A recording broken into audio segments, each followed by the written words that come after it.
Good evening guys. Yan naman, try lang natin mag-gitara. Matagal na akong di nakakahawak nito. Nire-request ng anak ko. Naglalaro sila ng billiards. Yan, hi kids. Hi. Yan, sorry pagdating sa tono tsaka sa paggamit ng fingers ko dahil matagal na akong di nagigitara. Actually, nung lumabas yung baby ko, yung panganay ko, hindi na talaga ako nakakahawak ng gitara. Ayun, dahil wala akong matagal akong di nakakagamit. Syempre may nakakalimutan na tayo mga chords, mga notes. Kaya para tayong bagito.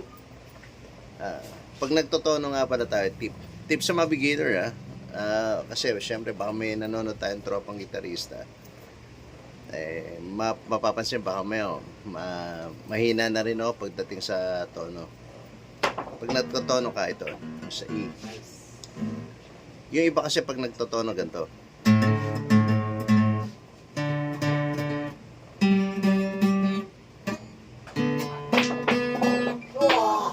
mas maganda pag magtotono kayo, pakikinggan mo yung pick. Mare to. Pakikinggan mo yung pick ng tunog. Yan. Pick. Pakikinggan mo yung pick.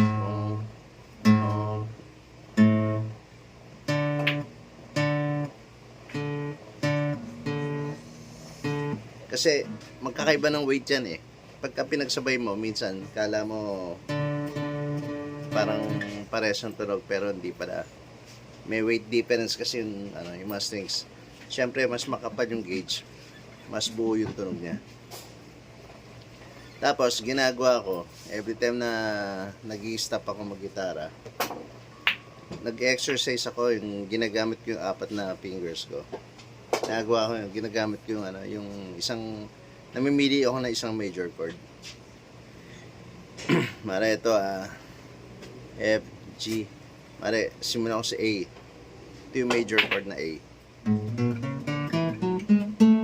Parang naalala nyo yung sa may piano, 1, 2, 3, and 4. 1, 2, 3, and 4. 5, 6, 7, and 8. Full step. Tapos 3 and 4, half step. 5, 6, 7, and 8, half step. Pagka hindi ako nakakapag-gitara, pag mag-i-start tuloy ako yan, ginagawa ko yung exercise. Siyempre, i-expect mo pagka nagsisimula ka ulit, sasablay kasi unang-una wala ka ng kalyo. Masakit, magiging masakit. So, simulan natin yung exercise na ginagawa ko. Hindi ko alam kung paano ginagawa ng mga magagaling. Kasi since naman doon, nung nagigitara ako, puro strums na ginagawa ko. Okay? Okay guys, ito. Check natin.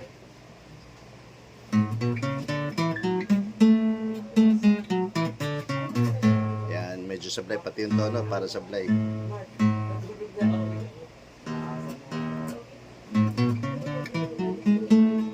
Yan.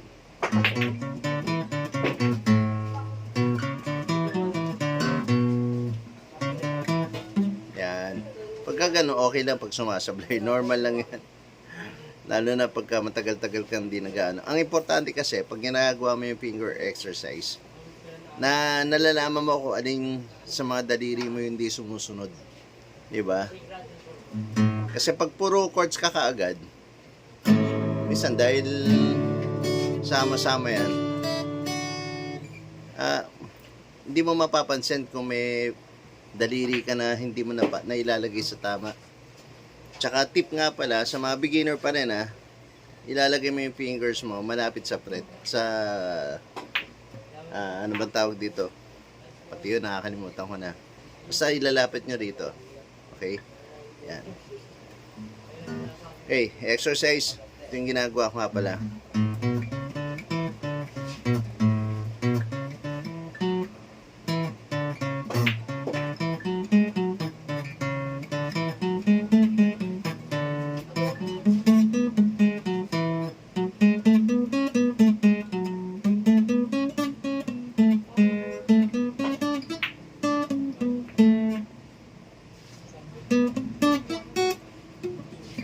Yun lang.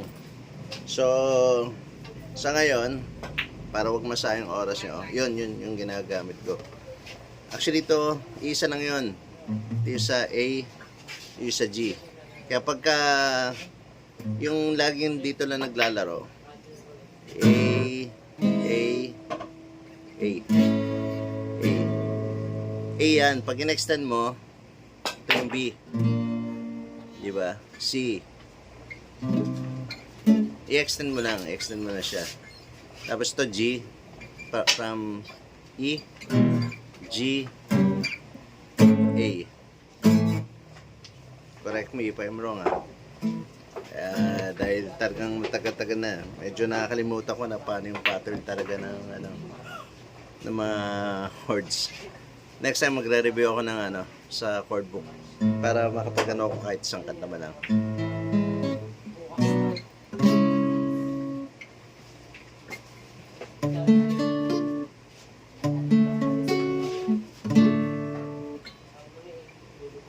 Oh. Okay, thank you for watching, guys. Next time, medyo gagawin natin specific yung medyo tama na yung gagawin ko. Sa ngayon, sorry talagang ngayon lang uli ako humawak ng gitara. Itong gitara na to, binili ko sa Japan. Yamaha, use na siya. Wala lang siyang string and wala lang siyang bag. Pero ang ganda. Nice quality. Okay. Thank you for watching, guys.